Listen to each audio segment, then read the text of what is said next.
For 99% of the human story, the concept of a border was an anatomical impossibility. To the Paleolithic mind, the Earth was an endless, breathing organism, and humanity was its nomadic pulse. We did not own the land.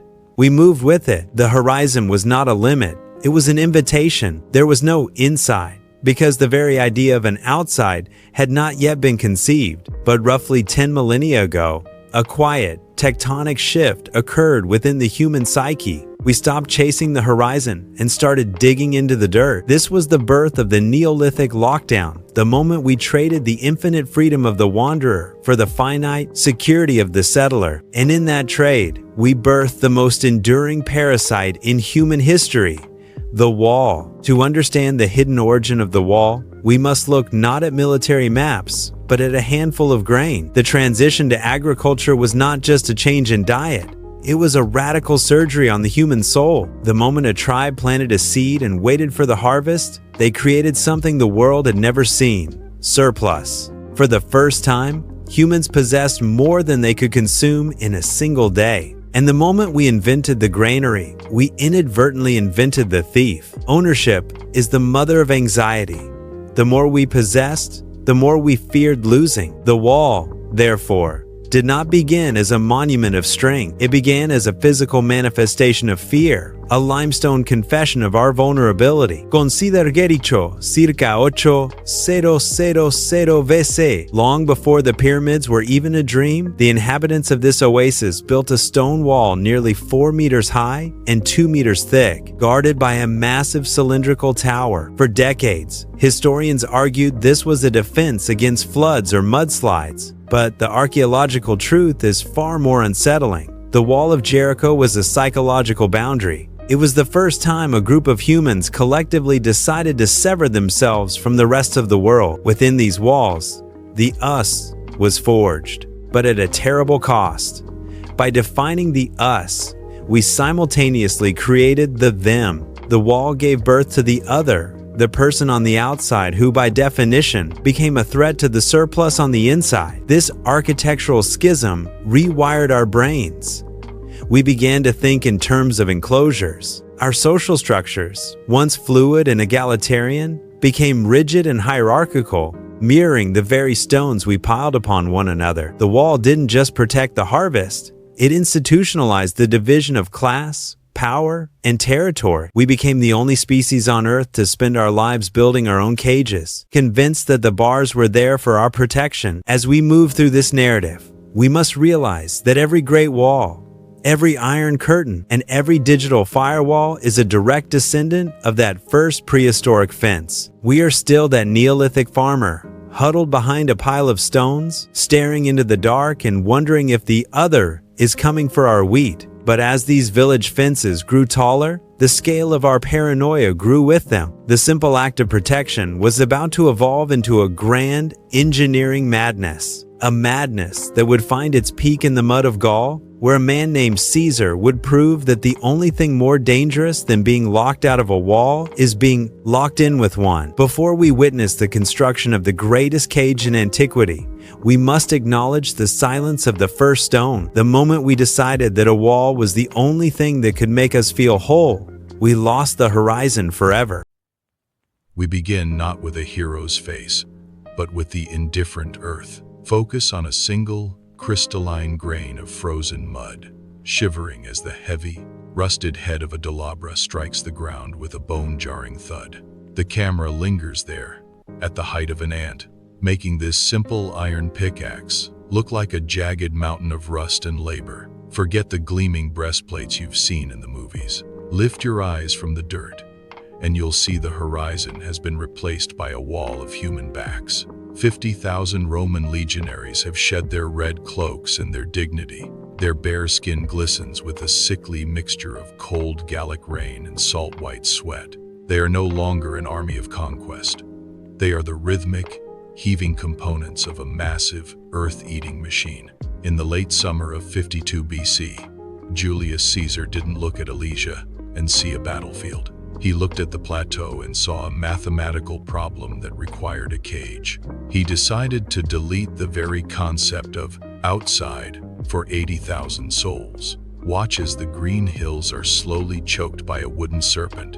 A ditch, 20 Roman feet deep, cuts a geometric scar across the valley, its sides so perfectly vertical that even a shadow struggles to climb out.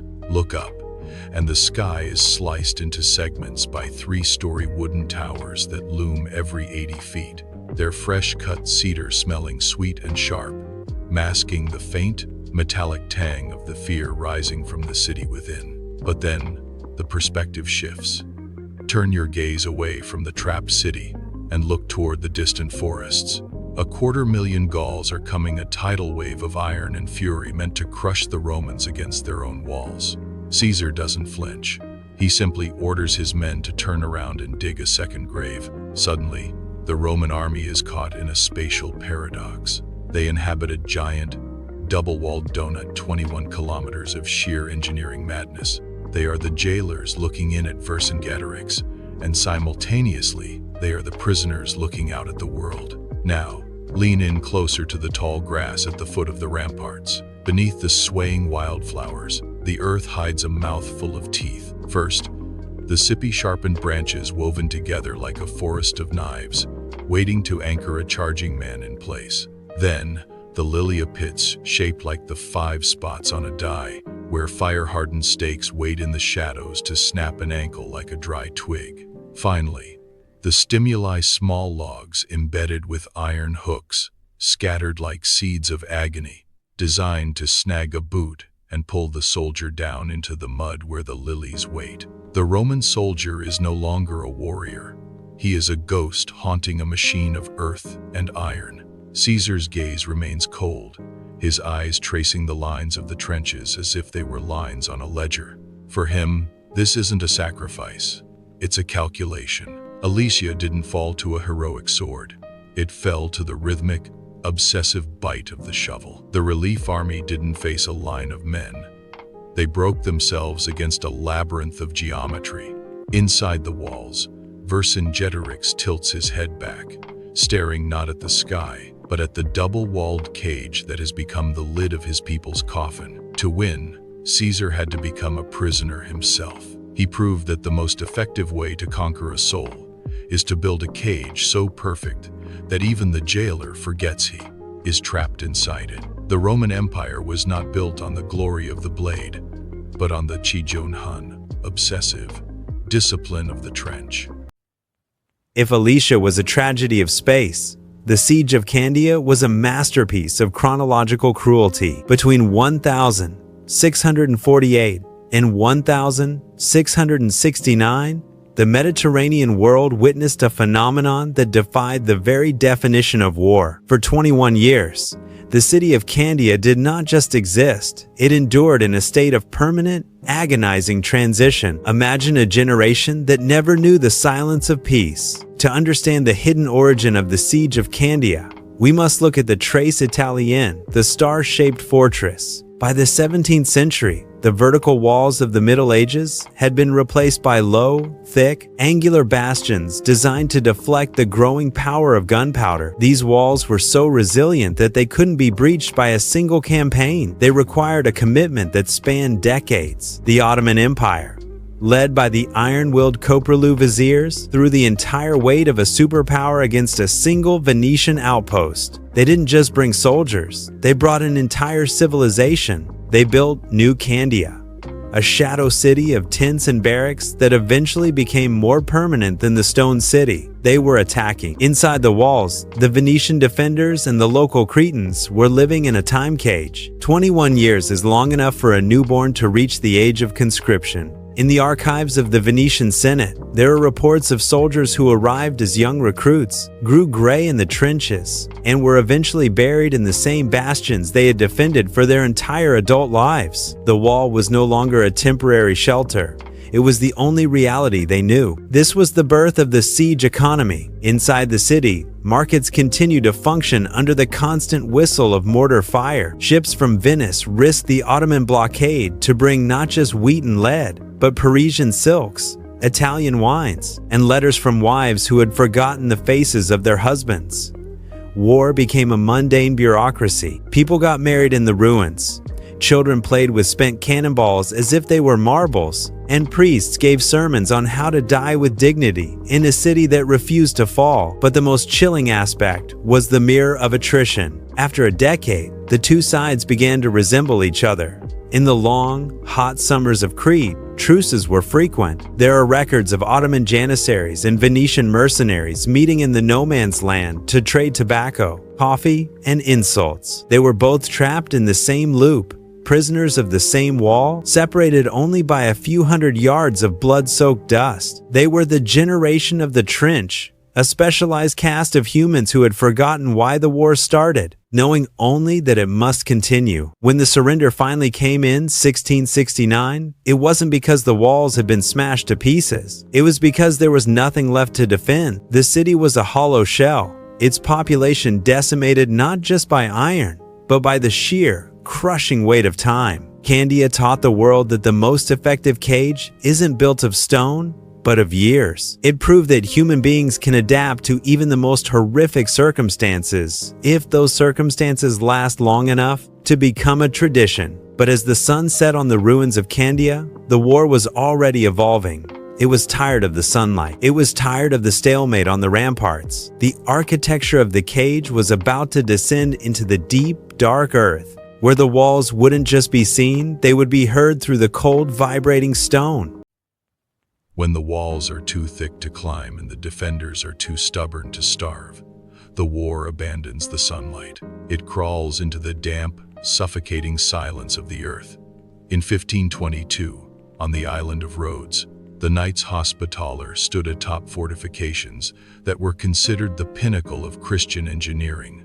They looked out at an Ottoman armada of 300 ships and an army of 200,000 men led by Suleiman the Magnificent. But the true danger wasn't the janissaries screaming at the gates or the massive bronze cannons battering the bastions.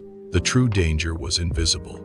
It was vibrating beneath their boots. This is the hidden origin of the invisible war, the moment the architecture of the cage descended into the subterranean dark. The Ottomans were the world's masters of sapping. They conscripted thousands of professional miners from the Balkans, men whose entire lives were spent in the dark.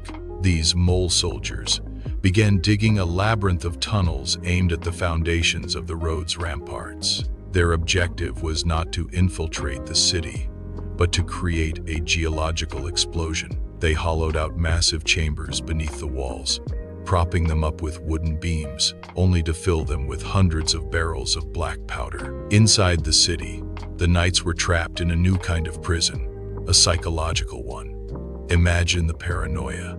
You sleep, you eat, you pray, all while knowing that directly beneath your feet, an enemy is swinging a pickaxe to bury you alive.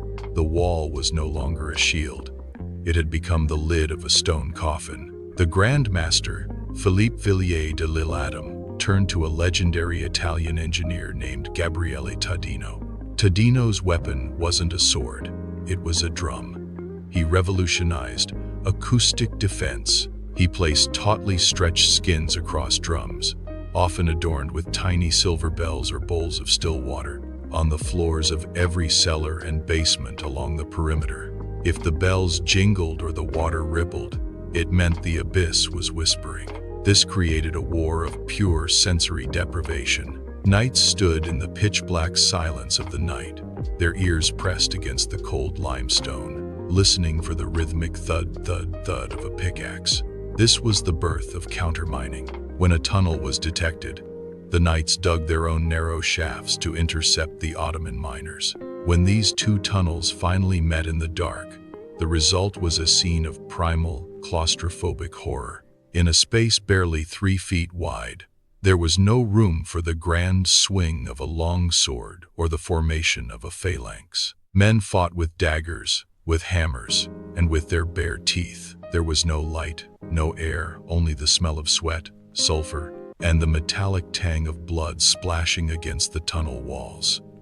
It was a regression of humanity. The masters of the Mediterranean had been forced by the wall to abandon the sky and fight like vermin in the dirt, even when the Ottoman mines successfully detonated, collapsing entire sections of the wall. The knights found that the rubble itself became a new barrier, but the psychological cage had already done its work.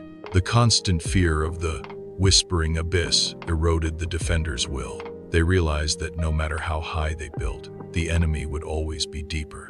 Rhodes fell not because the knights were defeated in open combat, but because the wall had finally become a psychological liability. It proved a terrifying evolution, that the more we isolate ourselves behind barriers, the more we become hypersensitive to the sounds of our own destruction. The war for the wall had moved from the physical to the psychological, and as the smoke cleared from the ruins of Rhodes, the architecture of the cage was preparing for its final, most subtle transformation. It was about to shed its skin of stone and wood and become something invisible, something that we would eventually invite into our very homes.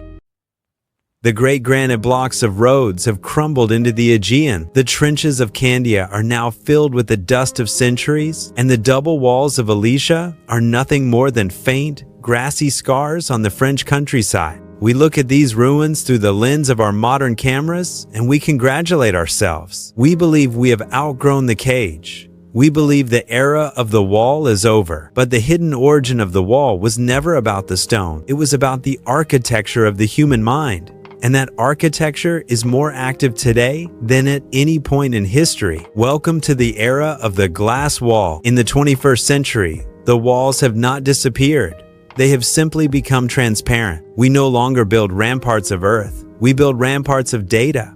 Our modern circumvallation is the algorithm. Think back to Caesar at Alesia, creating a double-walled donut to isolate his enemy. Today, the algorithms of social media perform the same surgery on our reality. They surround us with a digital ring of our own preferences, our own biases, and our own fears. This is the filter bubble, a personalized fortress where every piece of information reinforces what we already believe. Like the Gauls trapped in Alesia, we have lost sight of the horizon. We are safely tucked away in a world where we never have to encounter a thought that challenges us, never have to see the other as anything but a shadow on the wall, and consider the firewall. The very name is a linguistic relic of our siege, fearing past. We use it to protect our digital assets, just as the Neolithic farmer used a fence to protect his grain. But these digital walls have grown so high that they are fracturing the global community. We see the rise of sovereign internets, virtual borders that are far more impenetrable than any barbed wire fence. These are the new iron curtains, made of code instead of cold metal. But the most profound transformation is the psychological one. In Rhodes, the knights lived in fear of the whispering abyss, the invisible enemy beneath their feet. Today, we have invited that abyss into our pockets. We live in a state of total surveillance, where our every movement, our every heartbeat, and our every desire is tracked, analyzed, and stored. We have traded our privacy for a sense of digital security, much like the inhabitants of Candia traded their freedom for the protection of the Venetian bastions. We are both the prisoner and the guard in a global panopticon, terrified of what might happen if the walls of data ever came crashing down. The tragedy of the wall is that it always promises peace, but delivers only stagnation. Whether it is a wall of limestone, a wall of time, or a wall of algorithms, the result is the same.